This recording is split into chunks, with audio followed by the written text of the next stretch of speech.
Today I'm going to be talking to you about Shea Moisture's Manuka Honey and Mafura Oil Intensive Hydration Hair Mask. And it has got African rock fig and baobab oil in it.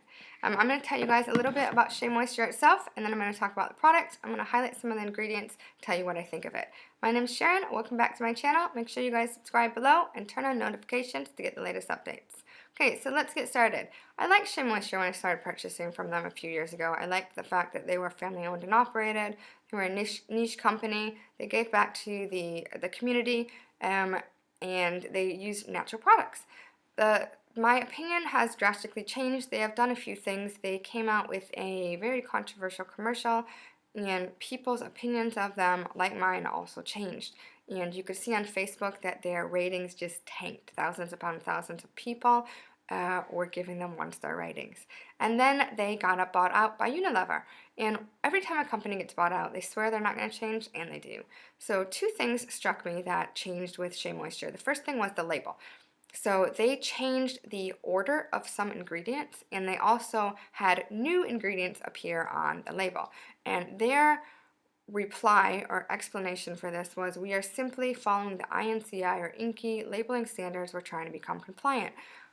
So this means one of two things. That means their label in the beginning was wrong, or they've actually changed their ingredients. They have changed the ingredients that are in it. They've added or subtracted some, and they've changed the percentage.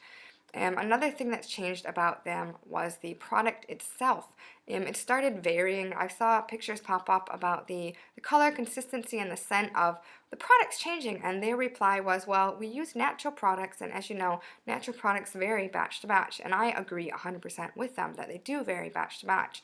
You do have climate, how much water there is, how hot or cold it is, the nutrients in the soil when you're harvesting. All those things do impact each batch, and you're going to find things like shea butter one time might be like grainy and have a green tinge, and then the next batch is like smooth and has a an ivory color tinge, and the smell is different and everything. However, I also think, and I honestly believe, they have changed their suppliers. I believe they've gone with a cheaper supplier, and that's just simply my opinion. So those three things got to me: that their commercial that they made, the fact that they sold out, they're now owned by a huge conglomerate, and I personally try to purchase from smaller companies. I do like supporting smaller companies, and their labels have changed. So I'm going to talk about the product. So I have 3 masks that are in tubs. So I've talked about the Fruit Fusion, talked about the Raw Shea, and I'm going to talk about this. And for some reason, this does not have a label, and I don't know why it doesn't have a label. The writing is also much smaller. It's a lot harder to read. I don't like tubs. I'm very much anti-tubs. So I do know that this has preservatives in it, and I love preservatives because they keep microorganisms from growing in my products. Preservatives are awesome, guys.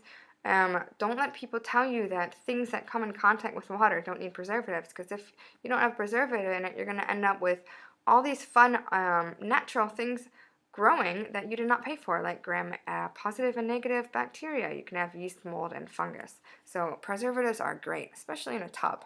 I find tubs to be super cheap and disrespectful to the products. It is the cheapest thing that you could have. You just plop a product in here. I would prefer if they had a pump top, or if they had like a squeeze bottle or something where I use this in the shower. I used to use it in the shower. I've now taken it out, and my hands would be wet. There'd be water streaming down from the shower. I'm gonna dip my hands in there, and then the water that's gonna be added to it here is gonna mess with the preservative system. So I would advise you to take all your tubs out of the shower and even out of the bathroom, because the moisture fluctuates a lot in the bathroom. So this product is thick, as you can see. I'm gonna put it upside down. Hopefully it won't fall on my laptop. It is pretty thick. It doesn't have that much of a scent. It smells a little sweet to me, as I would expect, because it has honey in it. And you can see, I bought this to use in the winter. Their label, they say they fight poverty 10%, so they are in the community commerce, and that's something that I like. They give back to the community. This is recyclable. It's good for 12 months, and it's cruelty-free. So with most Shea Moisture products, what they do is they highlight a few things on their labels. They highlight what they don't have.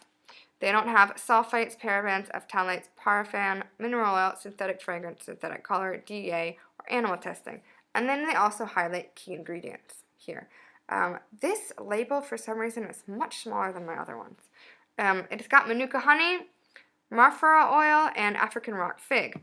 The honey is supposed to be anti-inflammatory, it soothes your scalp and creates a moisture barrier, which I thought would be useful in winter.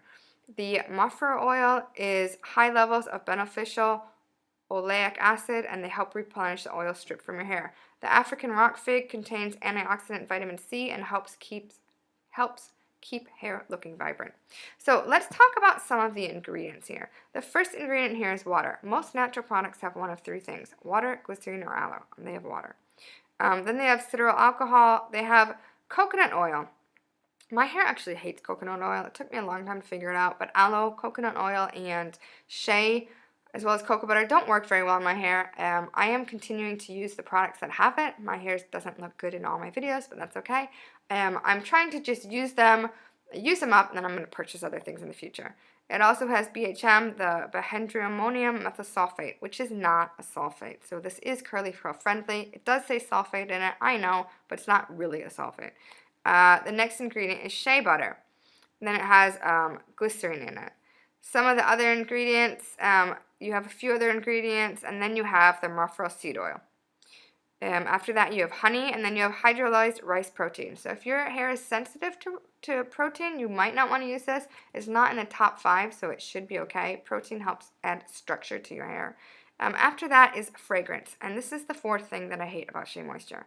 They have essential oil blends, and everybody thinks that essential oils are these fantastic rainbows and butterflies and bunnies, and they're just great because they're natural, and they are natural, but natural does not mean safe, and a lot of people are deceived by this, and they think that it's safe.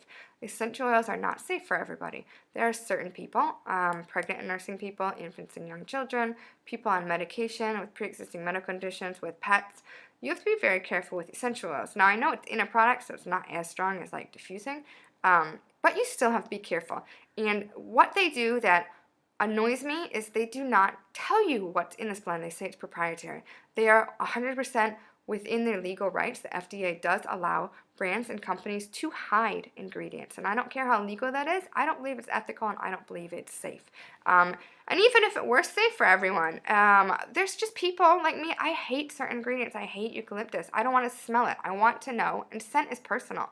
Like somebody could smell something, and they smell one thing, and another person smells another. I want to know exactly what's in my products, and I don't like that. My opinion. Then they have baobab seed oil, they have avocado oil, so the African rock fig, they don't actually tell you what it is, but it's an extract, okay? So it's not an herb, it's not an essential oil, it's not a CO2, it's not an absolute or anything like that. It's an extract. Then they have mango seed oil, they have aloe extract, and then they have a couple preservatives in here, like I said, that are really fantastic to keep things from growing in here. So I do like that some of these are also organic, and they have a little asterisk here. They don't have any information about fair trade. I think they came out with that later, so I don't know which of these ingredients in my product are fair trade. I did like this. I don't like the fact that they're hiding ingredients. It does have glycerin in it, so if you are sensitive to dew points, like if you follow the dew points with high dews or low dews, you might want to be careful with this. It does depend. Since it is a rinse out treatment, it might not affect you, but if glycerin does affect your hair, be careful around this during high and low dew points. So I told you guys a little bit about Shea Moisture, the company. I talked about the product and my opinion of it. I am going to be using all my Shea Moisture products. I'm not going to be throwing them out. I'm not going to be giving them away. I am going to be using them up, but I'm not going to be repurchasing. There are just too many issues that I personally have with Shea Moisture, and everybody has to pick their battles and what they believe in, and this is one of mine. So I would love to hear from you guys. I really like getting your comments. Please let me know if you've purchased anything from Shea Moisture. Let me know what it was, how you liked it, and whether you would repurchase it in the future. So leave a comment below. Make sure you guys like this video and give it a big thumbs up. Please subscribe to my channel and turn on notifications to get the latest updates. I'll see you guys later.